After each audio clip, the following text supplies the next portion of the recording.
Welcome to the Q Podcast. Q is about conversation. If we're really concerned about ending poverty, we've got to be more concerned about creating justice. Our cultural products as Christians need to both defy and resonate with the culture. And God's doing amazing things. His church is expanding. His church is growing. It's not what's the purpose of my life, it's what is the purpose that's been assigned.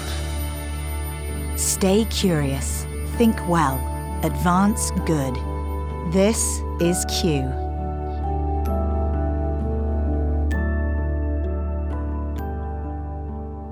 Welcome to another edition of the Q Podcast. I'm Rebekah Lyons, and today I'm particularly excited about this episode because I get to interview my wife, Rebekah.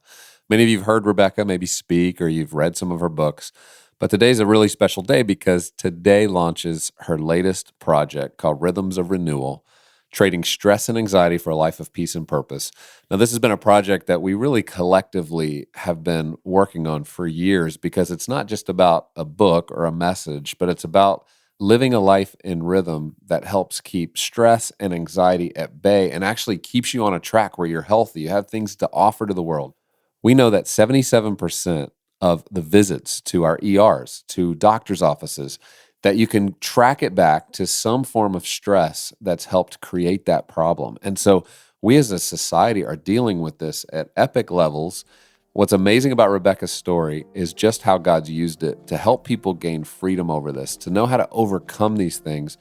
And in this particular book, it's walking people through 4 specific habits, rhythms that we can build into our daily life, our weeks, our weekends, that actually replenish us and help us live on purpose and live with peace in a world that's dividing our attention, that's distracting us all the time, and many times keeping us from being fully who we were meant to be. So let's listen in now as I ask Rebekah several questions that I think will give you insights as you try to live your life on rhythm. Well, Rebekah, it is awesome to have you in the Q studio today. Many of our listeners have heard your talks, know about you, but I don't often get to interview you, so I'm excited about that. Me too. So let's talk a little bit about your journey. You've been so focused on helping people get freedom from anxiety, from stress. You just released your new book that's dealing with the idea of rhythms of renewal. But take us back a little bit. Why has this become such a passion point for you? Well, as you know, Gabe, front and center, when we moved to New York 9 years ago, I, within 4 months, had my first panic attack. And then that continued on planes, trains, elevators, subways, and crowds. So it was a slow crippling over about a year of just starting to feel this constant sense of fear. And for me in that season, anxiety became my fancy word for fear. And then I know you know this, but I'm going to tell the Q listeners that about a year into that, September 20th of 2011, I woke in the middle of the night so gripped in fear, and you began to pray for me. And I found my voice, and it just out of nowhere, I just said, rescue me. It was this kind of cry, this cry for help, this cry for surrender, this cry for peace. And in that moment, I was flooded with peace, and everything changed from that moment forward. I mean, that was the beginning of you starting to read and try to better understand anxiety. And you understood how many people, specifically middle-aged women, were on antidepressants, were taking anti-anxiety meds. We had a lot of friends in our life talking about it, but it hadn't bubbled up the way now. Right. This has become the epidemic. Right. This is the thing everybody's talking about. Everybody's feeling anxiety. If it was 40% of people then, it's like 80% now. Sure, right. It was 1 in 4 women back then when I first started talking about it and studying it, struggling with anxiety or depression. Now we've got 78% of our society. Here we are, a few years later, 78% are exhibiting physical symptoms of stress. So no longer just chronic stress in your mind. Your body is actually playing this out, whether it's shortness of breath, sleepless nights, racing mind. Chest pains. Yes, all those things. And we're also seeing it go to the younger generation. So whereas before you would never think of kids dealing with this as much, now we know our teenagers, they're dealing with it. They're feeling depressed, they're feeling less connected and lonely. And all of this kind of has worked together. It's been cool to sit alongside you and just see how God helped you discover this purpose in your life. We talk a lot at Q about finding our calling, understanding our vocation. And so it's just been amazing to see how you started to discover that. But there was one historic book. There was a book that was written by Viktor Frankl that was introduced to you by one of our mentors, and you went and just poured into that. And that became kind of a guide for a deeper way of thinking about it. And I just want to spend a few minutes for our listeners to just go a little deeper, to think well about this.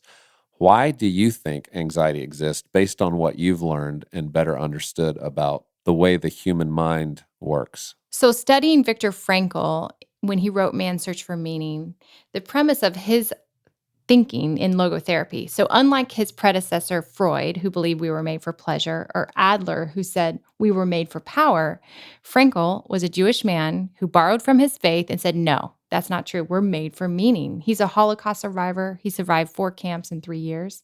And he really defined meaning in 3 ways. Our work, like meaningful work that makes us come alive.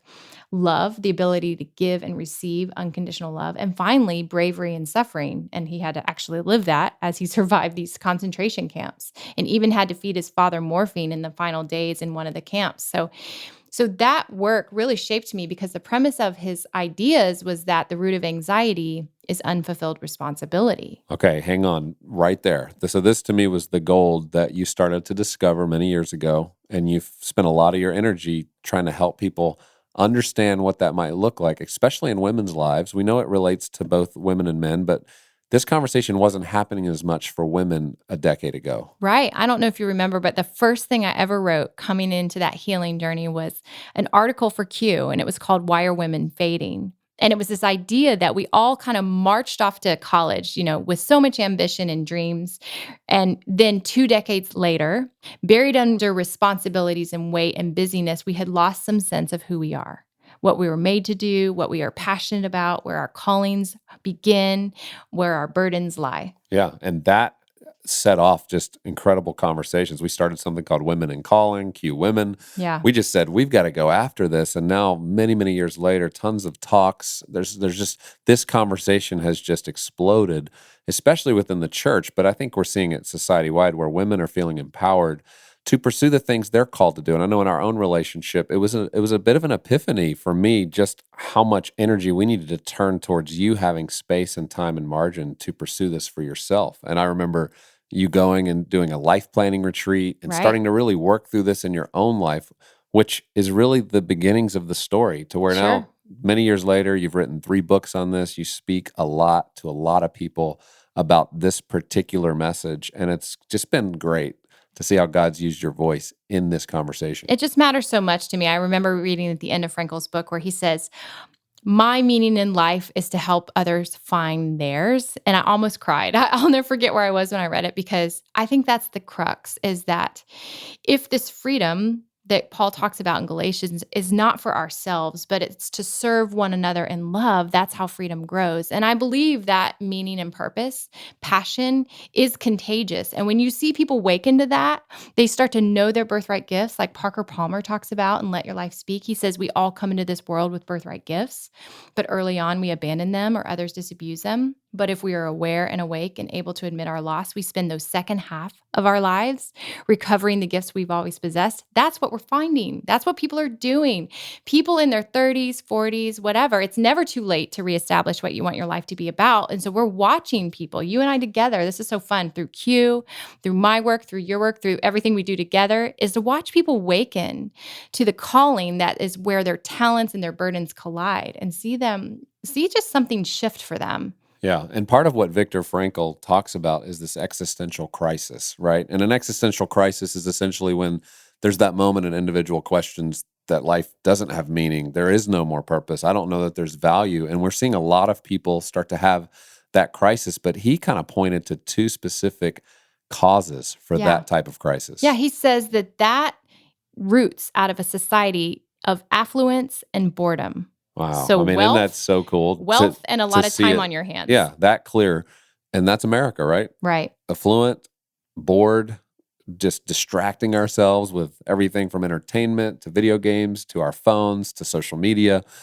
And it's in that sort of space that this kind of thing can kind of nest and it can roost. Right, because they don't have a sense of responsibility. This goes back to what he says earlier. He said, he even jokes, like, if you put a Statue of Liberty on the East Coast, you need a Statue of Responsibility on the West Coast, because you cannot have freedom apart from responsibility. And we know that innately, but we're just a little bit afraid of how to proceed with that. And so we're no longer governed by what we must do in centuries before, like hunting for food, or what we ought to do, like caring for the elderly or caring for someone else. We're now left to be governed by what we want to do. And that's the problem, is we were never made by God, created to determine what we want to do and live in that way. Yeah, we actually despair when the weight of the world is on us to play God. I mean, this is Right. back to the garden, original sin, like thinking we're God. We can figure out our own meaning and purpose. And we believe you can't know your meaning and purpose outside of this fixed point that lives outside of yourself, who is God, who Right. actually helps you determine and find that. So many people haven't found that. So many people are today listening to this, feeling the weight of anxiety. And your latest work, to me, most important, most practical project is this book called Rhythms of Renewal. Will you just describe for everybody exactly this idea of rhythms of renewal and how you've lived this out and started to see the healing that's come from that, and specifically dealing with stress and anxiety? Sure.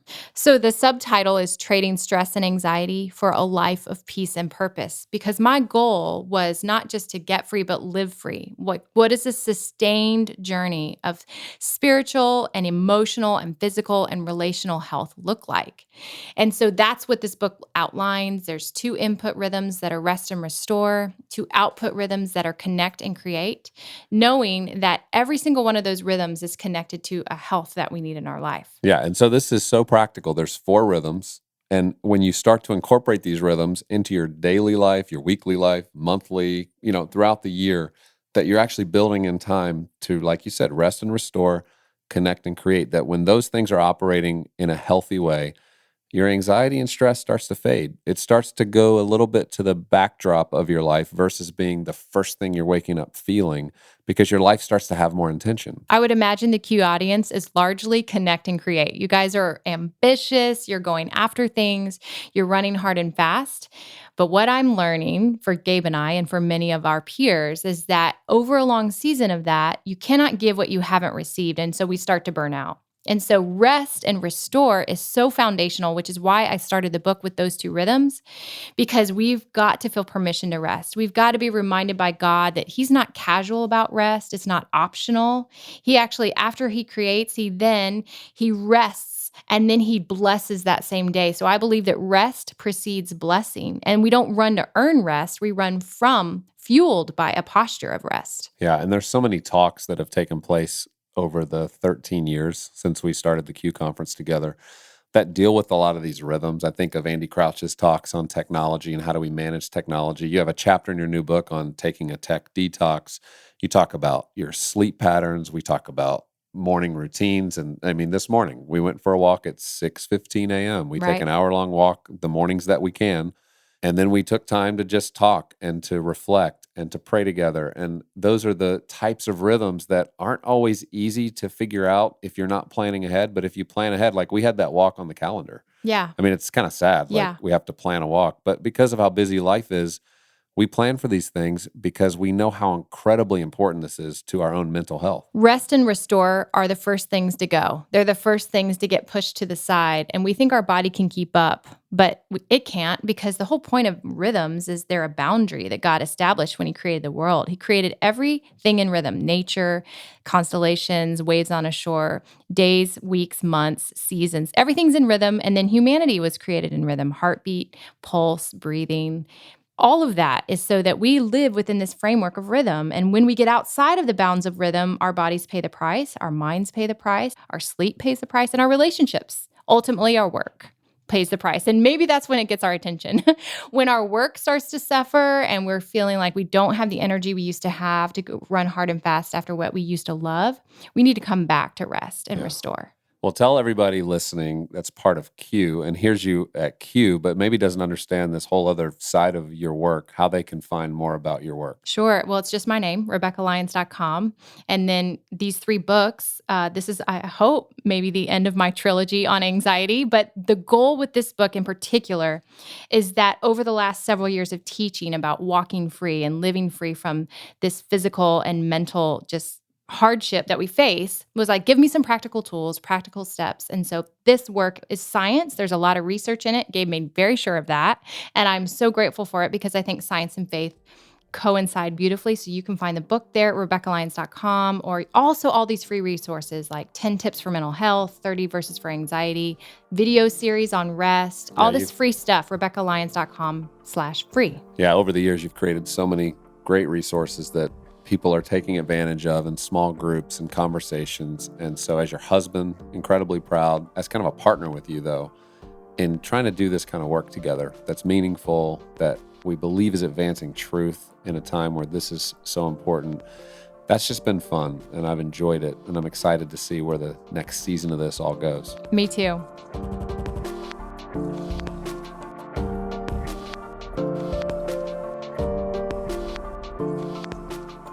It's always fun getting to talk to Rebekah, but more fun when I get to record it. So I'm glad we got to do that together today. I want to remind you, go to Amazon, Barnes & Noble, anywhere you buy books, and get the audio of that book. You can order it to get shipped to you immediately. It's a big week. It's creating a big conversation culturally amongst media outlets and other places who are desperate to figure out, how do we solve this anxiety problem? What are we going to do about it? And it's just been cool to see how Rebekah's story has entered that and is trying to faithfully tell the story of how God intersects our lives. And through that rest and through understanding who we are, some of that stress and anxiety can go away, but we have to proactively live into this. I also want to invite you to check out a podcast that Rebekah and I have launched called Rhythms for Life. And you can see that at Apple. You can get that on Q Media. And you can access this conversation we're having where we're interviewing experts, doctors, practitioners, scientists, people who are professional athletes, and so on, about how do they live their life in rhythm. And so if you enjoyed that conversation, there's more to listen to, more to read, more to understand, because most of us in our life have a friend, or we're dealing with it ourselves, or a child who's going through some of these feelings. And our hope is that this can just be one part of the bigger solution of helping people live with peace and live on purpose.